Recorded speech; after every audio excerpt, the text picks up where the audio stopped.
Well, good morning, everybody.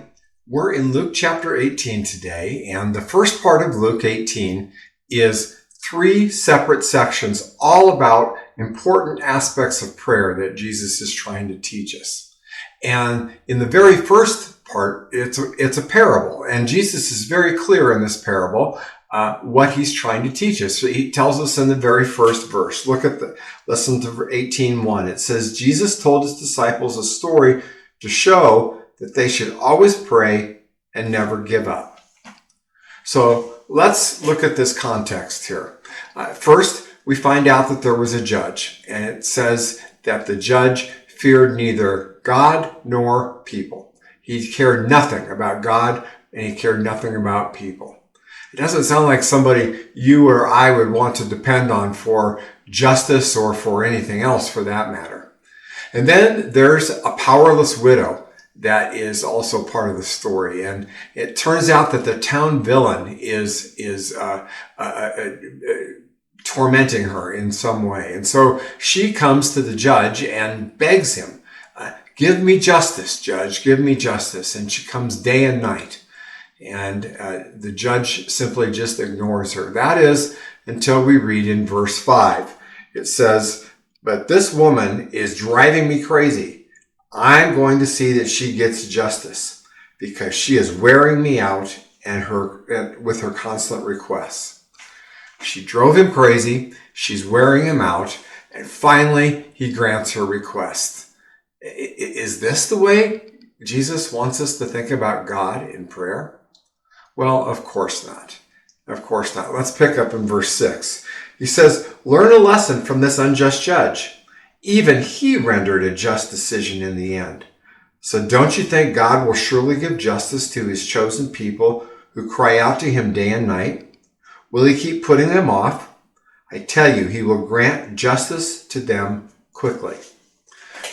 This is a parable of opposites. I call it a how much more parable. Jesus tells us that that God is exactly opposite of this selfish judge, because God is righteous and God is just and God is loving and compassionate, and our prayers don't wear God out. In fact, he encourages us to pray. And Jesus is telling us that if even this corrupt judge eventually gives justice, how much more is God, who is nothing like this judge, how much more will he answer our prayers?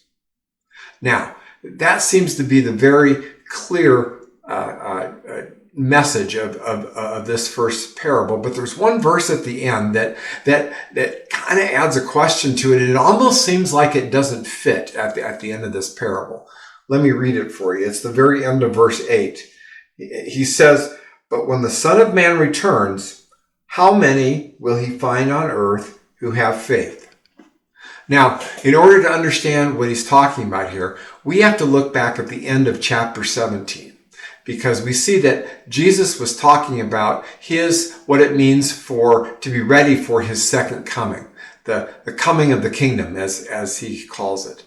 And so what he's saying here is that persisting in prayer, praying in faith, is certainly a healthy habit for all of us who are following Jesus. And he wants us to, as he said at the beginning of the parable, always pray and never give up. Because you see, we have an amazing God who does not want us to live in fear about today or the future or when he returns. In fact, I'm reminded from a few days ago, Luke chapter 12, verse 32, Jesus reminded us, he says, so don't be afraid, little flock, for it gives your Father great happiness to give you the kingdom. Now, that's the first teaching about prayer. Jesus had a second one. He tells another story for us to better understand about prayer. Let's pick it up in chapter 18, verse 9. It says, then Jesus told this story to some who had great confidence in their own righteousness and scorned everyone else. He tells a story about a Pharisee and a tax collector. The Pharisee's prayer, as Jesus described it, was arrogant and self-absorbed.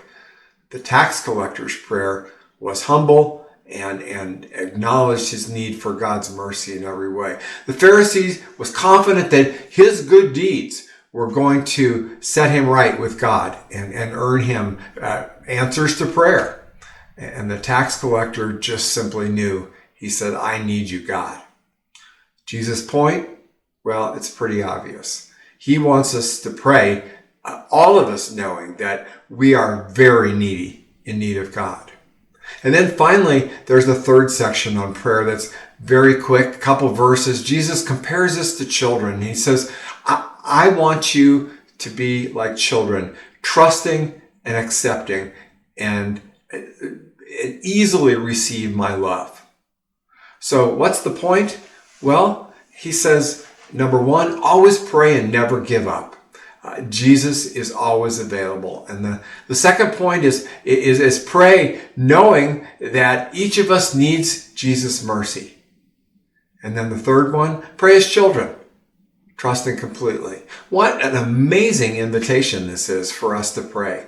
Prayer is a huge gift from God. And Jesus absolutely loves it when we pray. He's promised to answer according to his perfect timing and in his perfect way. What more could we ask? So keep on praying and have a great day.